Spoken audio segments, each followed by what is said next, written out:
السلام علیکم ویورز، کیا حال ہیں آپ کے؟ میں ناز آپ کے ساتھ ہوں۔ آج میں آپ کے ساتھ شیئر کروں گی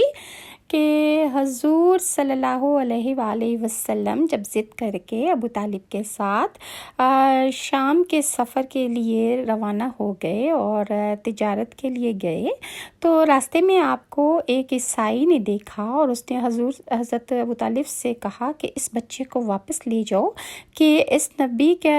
اس کا چہرہ جو ہے وہ نبی جیسا ہے اور اس کی آنکھیں بھی نبی جیسی ہیں، اور ہماری پرانی آسمانی کتاب میں